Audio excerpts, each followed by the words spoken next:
Hello students, welcome to पहल classes. अभी हमारी जो सीरीज चल रही है उसमें हम मैग्नेटिज्म बेटा देख रहे हैं।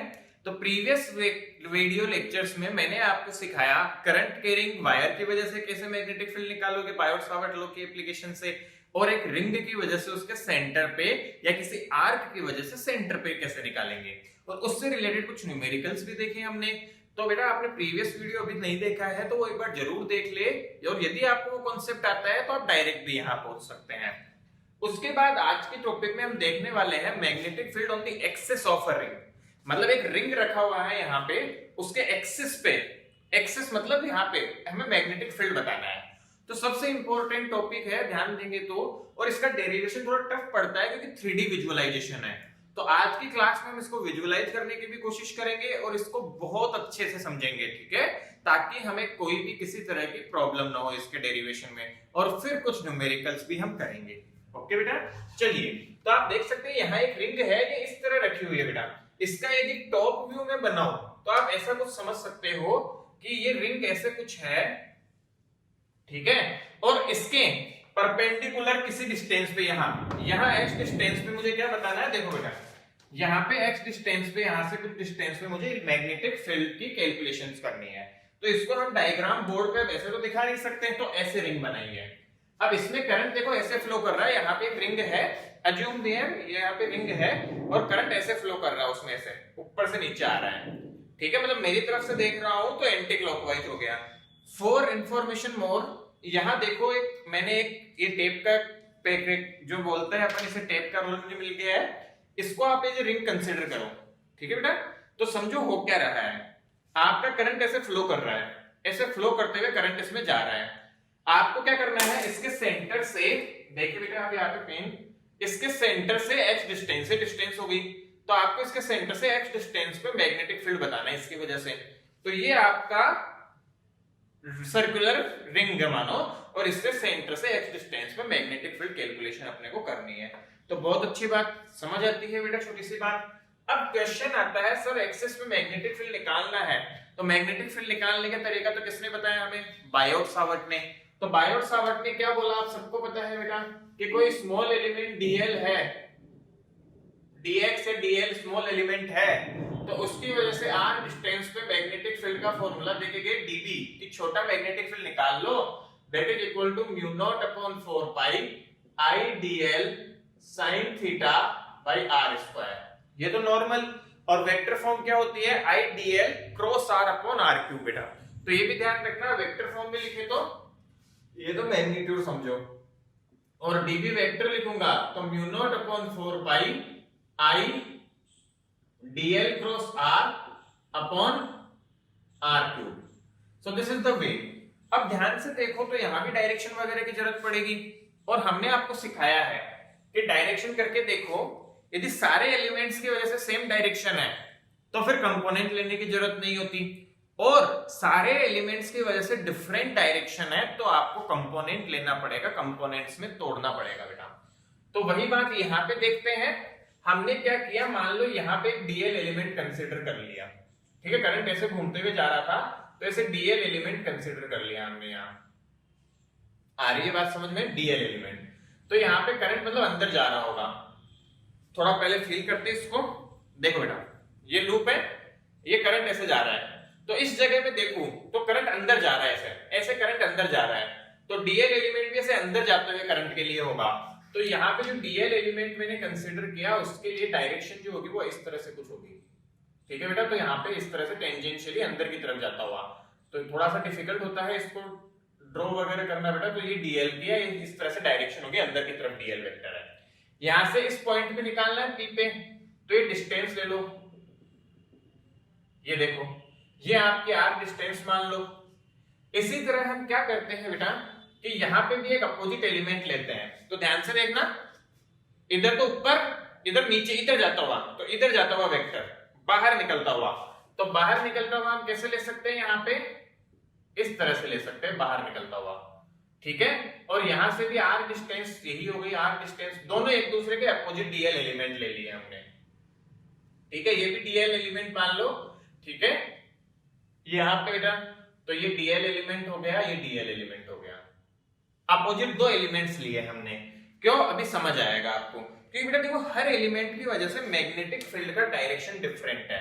यहां से समझिए कि जो dB वेक्टर होता है this is perpendicular to both dl vector and r vector. अच्छा, dl वेक्टर क्या बताता है, करंट की डायरेक्शन को। तो ये जो dB होगा वो दोनों के परपेंडिकुलर होगा।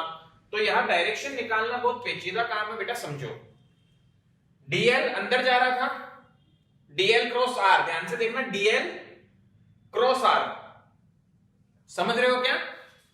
dl क्रॉस r, dl अंदर जा रहा था इस पॉइंट पे, इधर देखो, और करंट ऐसे जा रहा था, और इस जगह पे तुम्हें निकालना है फील्ड। ठीक है बेटा, ध्यान से देखना, ठीक है, ऐसे समझे। करंट जा रहा था ऐसे, और यहां पे आपको फील्ड निकालना है, यहां r ये है, तो dl क्रॉस r, समझ रहे हो, dl क्रॉस r, इस तरह से इसके परपेंडिकुलर लाइन के। तो जो मैग्नेटिक फील्ड की डायरेक्शन होगी dB यहां इस पॉइंट पे इस dl की वजह से, वो होगी बेटा इस तरह से, this is the dB। And जो ये एंगल होगा, ये टोटल एंगल आपका 90 डिग्री होगा, क्योंकि dl वेक्टर इसके और इसके दोनों के परपेंडिकुलर होता है। तो थोड़ी फील के लिए देखते हैं, क्या मेरी बात समझिए, dl क्रॉस r, देखो dl क्रॉस r, r, तो dl क्रॉस r से डायरेक्शन है इधर, आ रही है समझ में सभी को? चलो वेरी गुड। अब देखना सभी बच्चे, सही सही आई समझ में, dl cross r, dl cross r, इसकी वजह से देखते हैं। इस वाले लाइन के लोग देखो तो dl इधर जाते हुए है एक तरह से, ठीक है, dl इधर जाते हुए है, समझ रहे हो हमारी बात को? या इससे ही समझाता हूं ताकि और क्लियरिटी आए। यहां dl इधर आता हुआ है और r उधर है, तो आप कैसे करोगे, dl cross r, dl cross r, तो देखो ऊपर की तरफ ऐसे, तो इसकी वजह से जो आ जाएगा वो आएगा इस तरफ ऐसा, इस लाइन के perpendicular, this is also dB, क्योंकि सिमेट्री है, ये अगेन इसके साथ में 90 बनाएगा बेटा, इस लाइन के साथ में। तो ये सिचुएशन आ गई हमारी दोनों dB की। अब हम क्या करते हैं, मान लेते हैं कि ये एंगल्स जो है इसको कुछ थीटा एंगल बोल दो बेटा, let us call this theta, ठीक है। चलो बहुत अच्छी बात समझ में आई सर, हमें समझ आ गई कि ये थीटा है, ये ऐसा है, और ये इसकी रेडियस है रिंग की r। यहां तक की बातें क्लियर। डायरेक्शन बेटा सबसे कंफ्यूजिंग है, फिर से रिपीट करता हूं, यहां से dl r इधर है, तो r, dl cross r, dl cross r, dl cross r, समझ गए? तो ये परपेंडिकुलर, मैं पेन्स की हेल्प से भी तुम्हें सिखाता हूं बेटा। इधर देखो ये रिंग थी, करंट टॉप पॉइंट पे इधर जा रहा था, और ये r है, दिस इज द r, ठीक है। तो इसको साथ में लेके मुश्किल है थोड़ा सा, इसको होल्ड करना। ये देखो बेटा, ये ऐसी सिचुएशन थी, this is the current going inward in that top position of the ring, this is the r।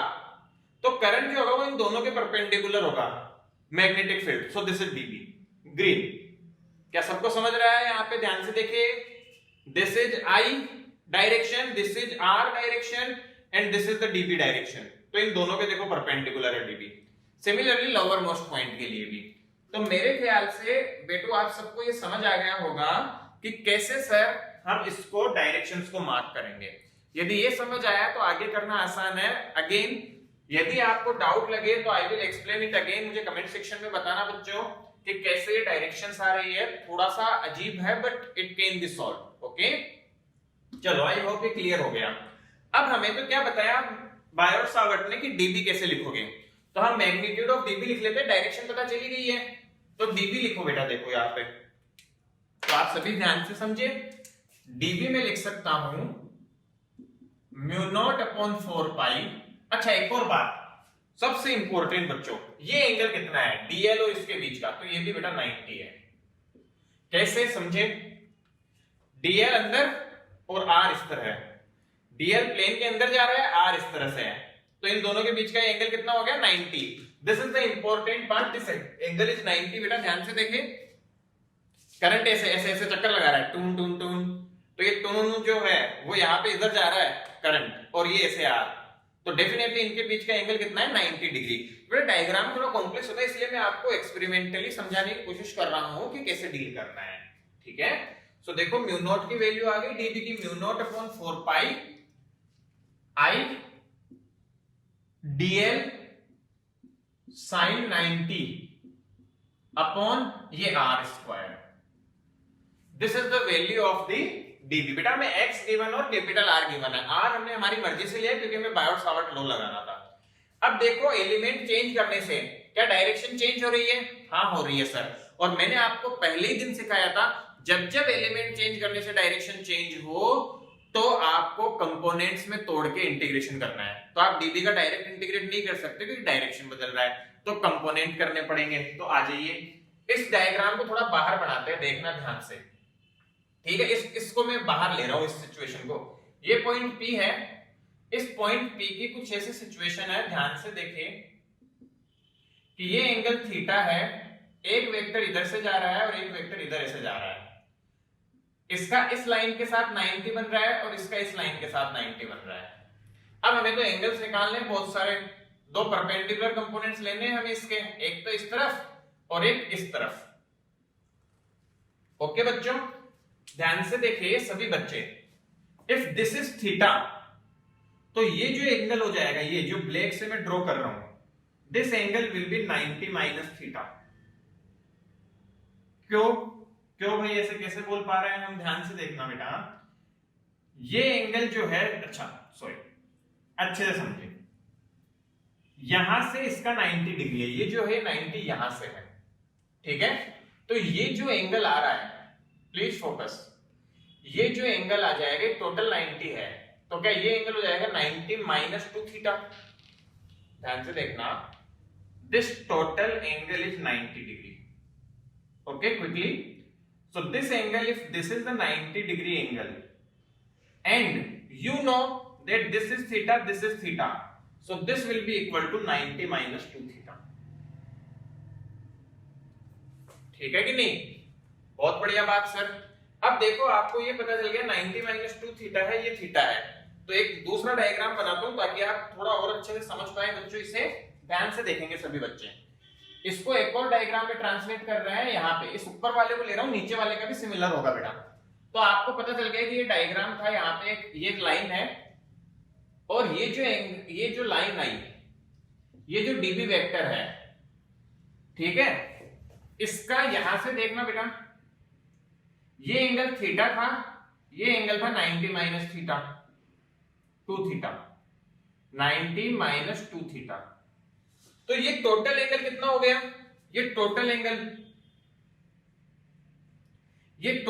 हो गया बच्चों 90 माइनस 2 थीटा प्लस थीटा, तो 90 माइनस थीटा। और ये टोटल एंगल 90 है, तो ये एंगल आ जाएगा थीटा। समझ गए? तो डीबी का जो ये एंगल है यहां, this is actually theta, and similarly यहां पे जो ये एंगल है, this is actually theta. I hope समझ में आया कैसे किया। पहले यहां से देखा तो 2 थीटा, तो 90 माइनस 2 थीटा, और तो ये टोटल एंगल हो गया 90 माइनस थीटा, तो ये आ गया थीटा। तो आई होप आपको समझ आ गई होगी कि कैसे ये थीटा की इक्विवेलेंट आया बेटा जी, 90 माइनस 2 थीटा और टोटल थीटा है, तो आपने थीटा आ गया ये। चलो बहुत अच्छी बात। तो ये डीबी है आपके पास, ये डीबी है। कंपोनेंट कर ले इनके, डीबी का इधर कंपोनेंट आएगा डीबी कोस थीटा, और इसका भी इधर कंपोनेंट आएगा डीबी कोस थीटा। हम दो अपोजिट को ले रहे हैं, और इन दोनों के इधर कंपोनेंट आएंगे डीबी साइन थीटा। तो ध्यान से देखोगे तो डीबी कोस थीटा और डीबी कोस थीटा कैंसिल हो जाएंगे, ठीक है। तो हम क्या लिख सकते हैं यहां पे, due to two opposite elements बच्चों, due to two opposite elements, two opposite small elements, okay बेटा, cos theta components gets cancel out, और we can say perpendicular components cancel out, perpendicular components cancel out, hence जो net dB आ जाएगा बेटा, जो net B आएगा, B net जो होगा उसकी डायरेक्शन एक तो एक्सेस की तरफ हो गई, and that will be equal to integration of dB sin theta. हमें किसका इंटीग्रेशन करना है? dB sin थीटा कंपोनेंट्स का इंटीग्रेशन करना है, उससे हमारा फाइनल आंसर आएगा बेटा। तो dB sin थीटा का इंटीग्रेशन करना है, dB ये है, थीटा आपके पास डायग्राम में है, वैल्यू रख दो इसमें। तो देखिए बच्चों क्या आ जाएगा, ये आप जो वैल्यू पुट करेंगे यहाँ, तो dB की वैल्यू रख दो यहाँ पे म्यू नॉट अपॉन 4 पाई आई dl sin 91 होता है upon r square sin theta. अच्छा यहां से जो कुछ बाहर निकल रहा है निकाल लो, तो हम देखते हैं म्यू नॉट अपॉन 4 पाई, आई बाहर आ गया, ठीक है। अच्छा साइन थीटा की वैल्यू रख दो, तो साइन थीटा की वैल्यू और आर की वैल्यू रख देते हैं। बेटा इस डायग्राम से देखो साइन थीटा हो जाएगा परपेंडिकुलर अपॉन हाइपोटेनियस, तो R by R, R upon R cube हो गया, समझ गए। Sine theta will be perpendicular upon hypotenuse, और यहाँ पे आर और ये R cube R by R आएगा, ठीक है। तो यहां से इतना आ गया और इंटीग्रेशन डीएल, तो देखो वेरिएबल केवल डीएल है, this R is not variable, क्योंकि आर और एक्स के टर्म्स में आर को लिख सकते हैं हम। तो स्मॉल आर कितना हो जाएगा अभी रख देंगे आगे। डीएल की लिमिट कहां से कहां, डीएल की लिमिट कहां से कहां तक हो जाएगी, क्विकली सोच के आंसर करें, ठीक है बेटा। आई होप अपन ने सब कुछ सही किया है, तो कोई गलती नहीं किया है, सब सही जा रहा है। तो डीएल का इंटीग्रेशन कर लेंगे, तो देखो फटाफट से क्या आ जाएगा, आप देख लो mu naught upon 4 pi I R, और आर की वैल्यू को रख देता हूं मैं, आर की वैल्यू है root of R square plus x square, तो ये बन जाएगा बेटा R square plus x square की पावर 3/2, और इंटीग्रेशन डीएल हो जाएगा 2 पाई आर, पूरी सरकमफ्रेंस का इंटीग्रेशन देख लो, जहां से जो जा रहा है पाई से पाई का हैप्पी बर्थडे, 2 से 2 का हैप्पी बर्थडे, तो आंसर आ गया आपका जो बी नेट आ गया mu naught I R square by 2 R square plus x square की पावर 3/2। अच्छा बेटा जब n टर्न्स होंगे तो n से मल्टीप्लाई हो जाएगा, ठीक है। तो ये आंसर आपका आ जाता है, आपको ध्यान रखना है फॉर n टर्न्स में लिख देता हूं, for n turns B net जो होगा वो हो जाएगा mu naught I R square upon 2 R square plus x square की पावर 3/2 मल्टीप्लाई बाई, इसको मल्टीप्लाई कर लेना है n से, तो n टर्न्स के केस में ये आंसर हो जाएगा। सो दिस इज बेटा derivation of magnetic field on the axis of a circular ring. अच्छा फॉर्मूला है, आपको याद रखना है। अच्छा अब इसमें कुछ कुछ क्वेश्चंस बन जाते हैं, डायरेक्शन की तरफ बेटा एक्सिस की तरफ, इस तरफ डीबी की नेट डायरेक्शन है बी की। अब क्वेश्चन किस तरह से बन सकते हैं, आपसे बहुत तरह के क्वेश्चंस पूछे जा सकते हैं इस कॉन्सेप्ट पे। तो फॉर एग्जांपल फॉर्मूले पे एक तो डायरेक्ट सब्स्टिट्यूशन पे पूछ सकते हैं कि डायरेक्ट सब्स्टिट्यूशन करके आंसर बताओ क्या होगा। अदर देन दैट आपसे ये पूछ सकते हैं बच्चों कि मिनिमम या मैक्सिमम किस पॉइंट पे आएगा मैग्नेटिक फील्ड रेडियस के बाद, तो ये हमें छोटे छोटे पॉइंट्स पता होने चाहिए। मिनिमा और मैक्सिमा के लिए हम ग्राफ बना सकते हैं और एक्स को बेटा इसको डिफरेंशिएट करके फाइंड भी कर सकते हैं, तो आप ये नोट करें, देन फिर हम कहानी को आगे बढ़ाएंगे। चलो बच्चों जैसा कि मैंने बताया था हम कुछ एग्जांपल्स देखने वाले हैं, तो आइए वो देखते हैं। तो पहला एग्जांपल यहाँ आपके सामने है कि एक तो सर्कल का बेटा आर्क लिया हुआ है जो 120 डिग्री सेंटर पे सबटेंड करता है, और इसको एक वायर से जोड़ा गया है इस तरह से स्ट्रेट वायर से, और हमें सेंटर पे मैग्नेटिक फील्ड बताना है। तो क्वेश्चन है बी एट सेंटर, हमें सेंटर पे मैग्नेटिक फील्ड बताना है यदि हमारे पास में करंट आई फ्लो हो रहा है इसमें। तो देखो ये सर्कल कंप्लीट मैंने डैश डैश से किया है ताकि ये पता चल सके। बाकी ये है मेन पार्ट, ये है मेन वायर, आप देखोगे तो इसकी वजह से हमें सेंटर पे मैग्नेटिक फील्ड निकालना है। ध्यान दो तो बेटा दो तरीके यूज करने पड़ेंगे हमें, एक तो सर्कुलर आर्क की वजह से सेंटर पे मैग्नेटिक फील्ड, और एक स्ट्रेट वायर की वजह से किसी डिस्टेंस पे मैग्नेटिक फील्ड, ये डिस्टेंस हमें निकालनी पड़ेगी। तो इस पोर्शन को मैं थोड़ा सा अलग निकाल के आपको देखे तो कैसे रहेगा समझो। ये जो सर्कुलर पोर्शन है इसकी वजह से सेंटर पे मैग्नेटिक फील्ड निकालना है हमें, रेडियस r दी हुई है, मान लो इसकी रेडियस है बेटा r, तो सर्कल पे मैग्नेटिक फील्ड निकालना है, एंगल है 120 डिग्री, तो 120 डिग्री का मतलब कितना हो गया 2π/3, ठीक है ना, तो 2π/3 हो गया। अब देखो आपको पता है ये करंट इस तरह से आ रहा आई, तो किधर होगी डायरेक्शन, आपको सिखाया था करंट की तरफ फिंगर्स कर्ल करो तो अंगूठा बताएगा।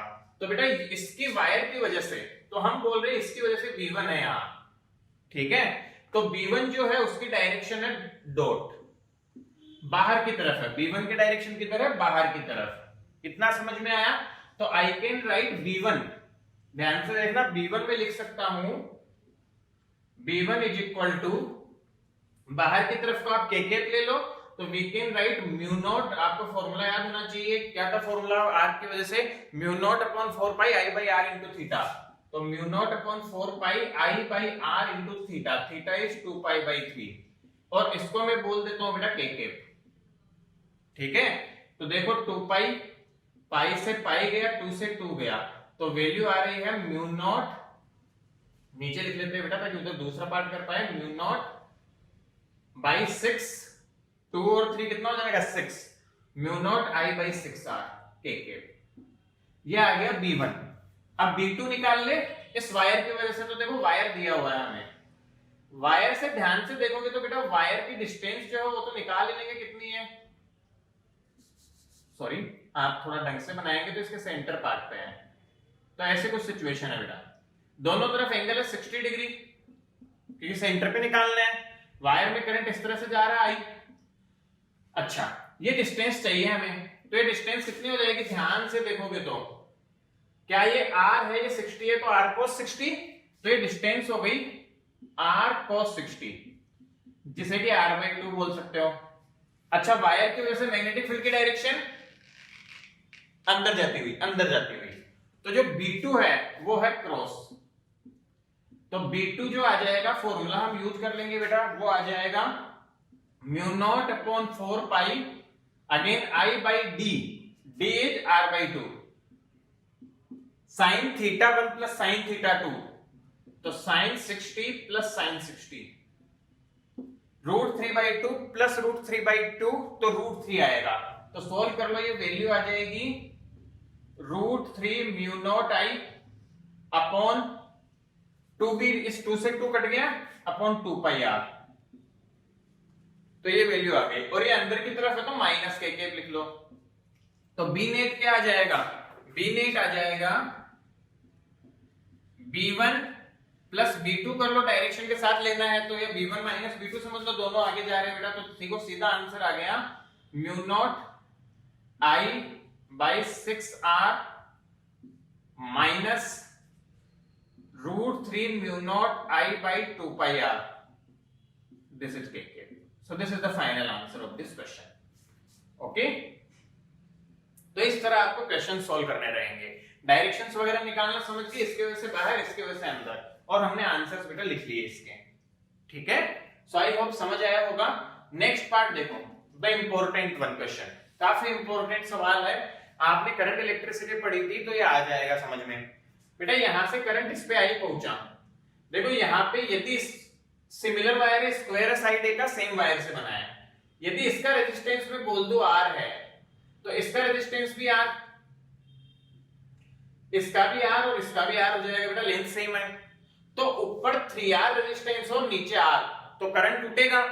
This is like a parallel combination, ध्यान से देखोगे तो this is like a parallel combination, यहाँ पे R है और ऊपर में बेटा 3R है टोटल, और करंट जो आ रहा है वो I आ रहा है, तो कैसे टूटेगा, मैं बोल सकता हूं बेटा, इस तरफ जो करंट जाएगा that will be equal to 3I/4, और इस तरफ जो करंट जाएगा वो होगा I/4, इनवर्स रेशियो में रेजिस्टेंस के टूटता है, तो ये वैल्यू आ गई।